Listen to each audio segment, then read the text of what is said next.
कहानी की शुरुआत में हम घनश्याम उर्फ श्याम नाम के एक आदमी को देखते हैं जो कि मुंबई आते हैं और एक बैंक में जाकर वहाँ के मैनेजर से बात करते हैं। दरअसल कुछ साल पहले इसी बैंक में श्याम के पिता काम करते थे, लेकिन अचानक से एक दिन बैंक में आग लग जाती है और इसी एक्सीडेंट में श्याम के पिता की मौत हो जाती है। और रूल्स के मुताबिक अब अपने पिता का जॉब श्याम को मिलना चाहिए, लेकिन उसी एक्सीडेंट में श्याम के पिता के मरने के कुछ वक्त बाद ही एक और आदमी की मौत हुई थी और अब उनकी बेटी भी इसी जॉब के लिए अप्लाई किया था। और अब श्याम और उस लड़की में से किसे जॉब दिया जाएगा, इसी बात को लेकर कुछ वक्त से परेशानियां हो रही है। और बैंक के जो मैनेजर थे वो उसी लड़की को जॉब दिलवाना चाहते थे, लेकिन श्याम को भी इस जॉब की बहुत जरूरत थी, इसीलिए वो ऑफिस में आकर हंगामा करता है। दूसरी तरफ हम राजू नाम की एक लड़की को देखते हैं जो कि छोटा मोटा काम करता है, लेकिन सपने बहुत बड़े बड़े देखता है। वो हमेशा से यही चाहता है कि उसके पास बहुत पैसे हो और वो एक आराम की जिंदगी जिए,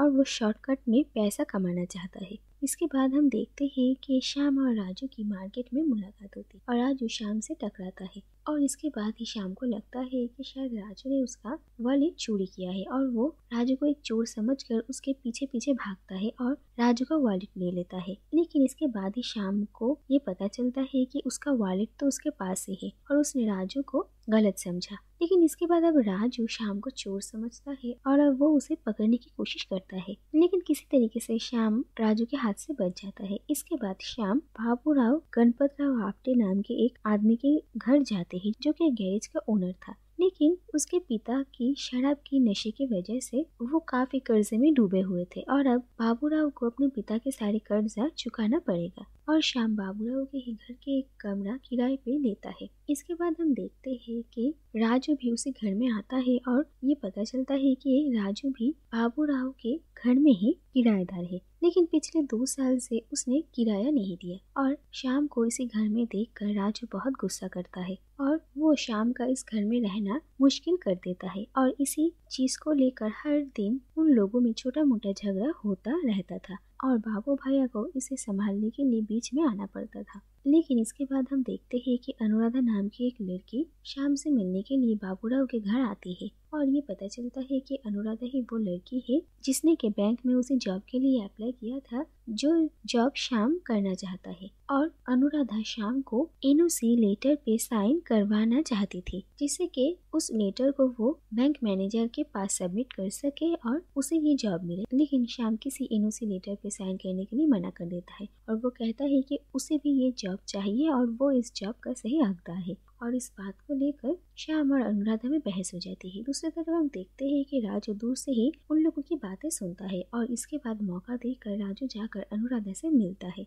और उससे सारी बातें जानता है। और वो अनुराधा को प्रॉमिस करता है कि एनओसी लेटर पे वो श्याम की सिग्नेचर ला कर देगा। और इसके बाद राजू अपनी चालाकी दिखाकर श्याम से एक ब्लैंक पेपर पर सिग्नेचर करवा लेता है। श्याम को पहले सिग्नेचर नहीं करना था, लेकिन बाबूराव के दबाव में आकर श्याम को मजबूरन साइन करना ही पड़ता है, नहीं तो वो इस घर में नहीं रह पाता और बाबूराव उस पर भरोसा भी नहीं कर पाते। और इसके बाद राजू जाकर वो पेपर अनुराधा को दे देता है। और इसके बाद जब श्याम वापस से बैंक जाता है तो वो देखता है कि अनुराधा को ये जॉब मिल चुकी है और मैनेजर श्याम को कहते हैं कि श्याम ने खुद एनओसी लेटर पे सिग्नेचर किया है, तो अब वो यहाँ पर क्या कर रहा है। और ये बातें सुनकर श्याम बहुत गुस्सा करता है और उसे समझ में आता है कि ये सब कुछ राजू का ही किया धरा है, इसीलिए श्याम और राजू के बीच फिर से झगड़ा हो जाता है। दूसरी तरफ हम खड़क सिंह नाम के एक आदमी को देखते हैं जो कि श्याम के गांव में ही रहता है और श्याम ने खड़क सिंह से बहुत सारे पैसे उधार लिए थे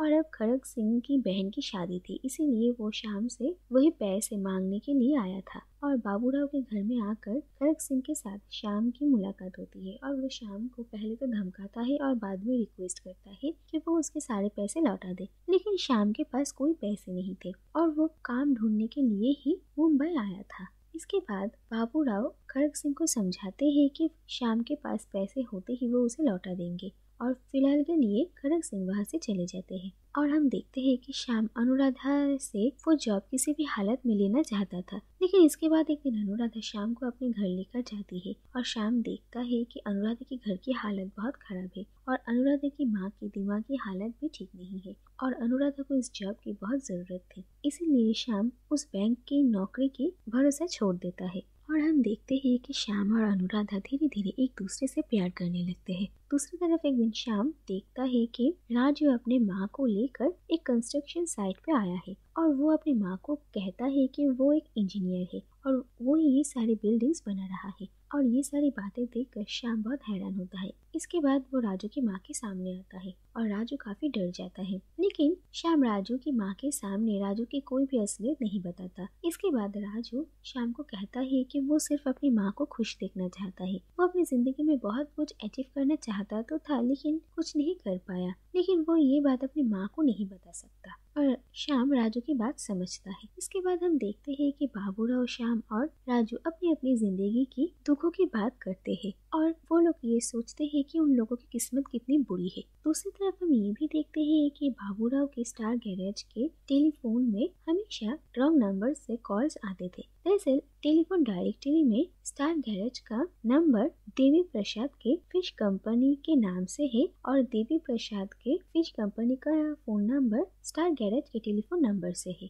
और इसीलिए बाबूराव के फोन में देवी प्रसाद के फिश कंपनी को लेकर बहुत सारे रॉन्ग नंबर से कॉल्स आते हैं, जिससे बाबूराव परेशान हो चुके थे। और एक दिन ऐसे ही एक रॉन्ग नंबर से कॉल आता है जो कि श्याम रिसीव करता है और ऑपोजिट साइड से कबीरा नाम का एक किडनैपर फोन पे था और वो श्याम को देवी प्रसाद समझ के उसे ये कहता है कि उसने देवी प्रसाद की पोती को किडनैप कर लिया है और अगर देवी प्रसाद अपनी पोती को बचाना चाहते हैं तो उनके कहने के मुताबिक काम करे और वो जिस जगह पर जितने पैसे लेकर आने के लिए कहेंगे उन्हें चुपचाप वैसा ही करना पड़ेगा और अगर वो पुलिस को इन्फॉर्म करेंगे तो कबीरा उनकी पोती को मार डाले। और ये सारी बातें सुनकर श्याम बहुत हैरान होता है और वो जब राजू और बाबू भैया को इसके बारे में बताता है तो वो लोग भी बहुत हैरान होते हैं। लेकिन इसके बाद ही राजू के दिमाग में एक प्लान आता है और वो बाबू भैया और श्याम को कहते हैं कि कबीरा को लगता है कि ये देवी प्रसाद का फोन नंबर और उसने देवी प्रसाद से ही बात की है,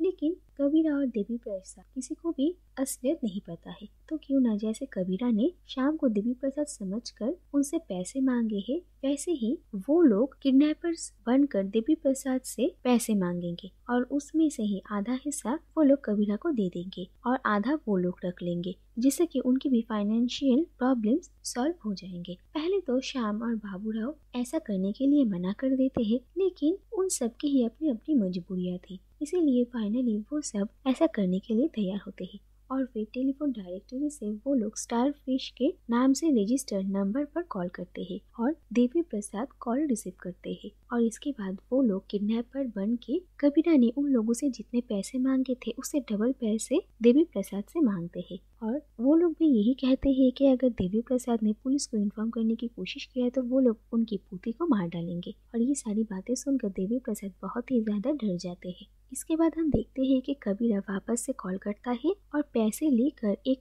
एड्रेस बढ़ाने के लिए कहते हैं। तो दूसरी तरफ वो लोग भी देवी प्रसाद को कॉल करते हैं और उसी जगह पर थोड़ी देर पहले आने के लिए कहते हैं और हम ये देखते हैं कि देवी प्रसाद के घर में काम करने वाले नौकर इन सब के बारे में उनके ही पड़ोस में रहने वाले एक पुलिस ऑफिसर को बताते हैं, क्योंकि उस पुलिस ऑफिसर को पहले से ही शक हुआ था कि देवी प्रसाद के घर में कोई ना कोई प्रॉब्लम है, लेकिन देवी प्रसाद अपनी पोती के फिक्र में पुलिस ऑफिसर को कुछ भी नहीं बताते। और इसके बाद हम देखते हैं कि बाबू भैया, श्याम और राजू एक एक हेलमेट पहनकर अपना चेहरा छुपाकर उसी जगह पर पहुंचते हैं और वहाँ पर वो लोग देवी प्रसाद से पैसे लेते हैं। लेकिन तभी वहाँ पर पुलिस ऑफिसर प्रकाश अपनी टीम के साथ आ जाते हैं और वो लोग इन तीनों को किडनैपर समझकर इन्हें पकड़ने की कोशिश करते हैं और इसके बाद ही वहाँ पर कबीरा और उसके गैंग आ जाते हैं, लेकिन पुलिस उन लोगों पर ध्यान नहीं देते। दूसरी तरफ हम देखते हैं कि बाबू भैया, राजू और श्याम किसी तरीके से पुलिस के हाथों से बचकर घर पहुँचते हैं और आज जो कुछ भी हुआ था इससे वो तीनों ही डर जाते हैं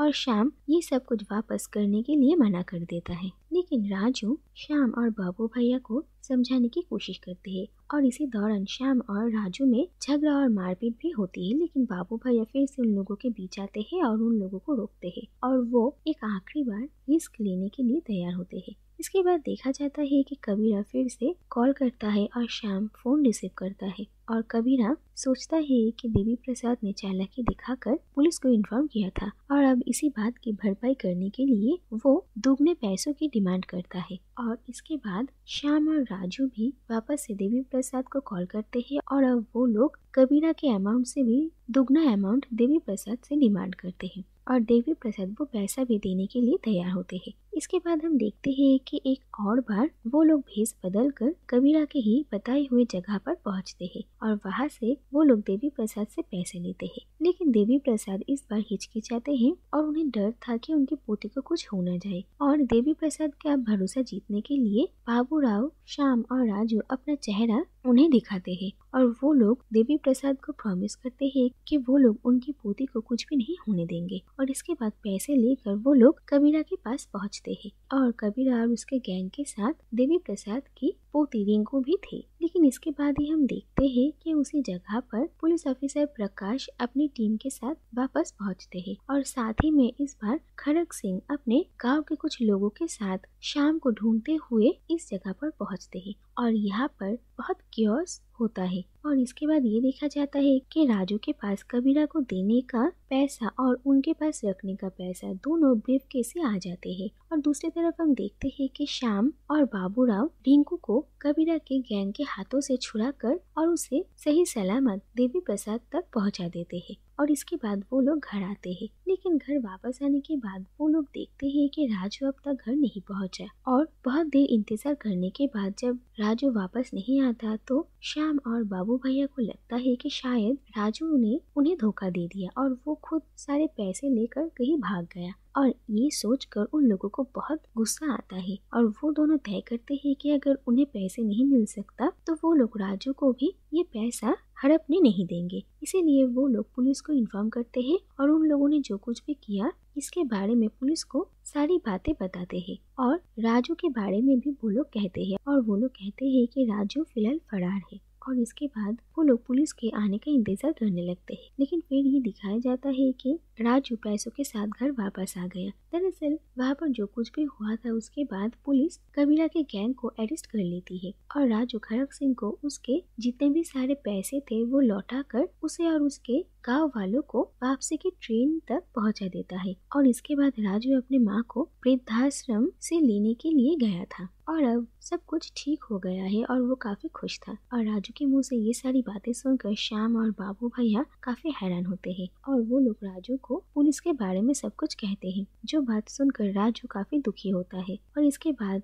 वहाँ पर पुलिस पहुँचती है और राजू पुलिस को रिक्वेस्ट करता है कि वो लोग उन्हें पीछे के गेट से लेकर जाए क्योंकि सामने के गेट में ही कार में राजू की माँ थी और वो राजू को ऐसे देखेंगी तो उन्हें बहुत दुख पहुंचेगा। इसके बाद पुलिस उन लोगों को अरेस्ट करके लेकर जा ही रही थी तभी वहाँ पर देवी प्रसाद आ जाते हैं और वो पुलिस ऑफिसर प्रकाश को कहते हैं कि उन्हें कुछ गलतफहमियां हुई है, ये लोग उनकी पोती के किडनैपर्स नहीं है। और इसके बाद देवी प्रसाद इन तीनों को पुलिस से छुड़वा लेते हैं और देवी प्रसाद उन तीनों को कहते हैं कि उनके पास जितने भी पैसे हैं वो उन्हें तोहफे के रूप में दिया है क्योंकि उन लोगों ने उनकी पोती रिंकू की जान बचाई है। और रिंकू ने देवी प्रसाद को कहा कि कैसे उन लोगों ने रिंकू को प्रोटेक्ट किया है और इसीलिए देवी प्रसाद इन तीनों के ऊपर एहसानमंद थे। और इसके बाद वो उन तीनों को कहते हैं कि वो लोग घर जाए क्योंकि किसी ने उन्हें कॉल किया है। और घर जाने के बाद फोन रिसीव करके वो तीनों ही हैरान होते हैं और आखिर में ये दिखाया जाता है कि दरअसल देवी प्रसाद की पोती रिंकू ने ही कबीरा बन के इन तीनों को प्रैंक कॉल किया था।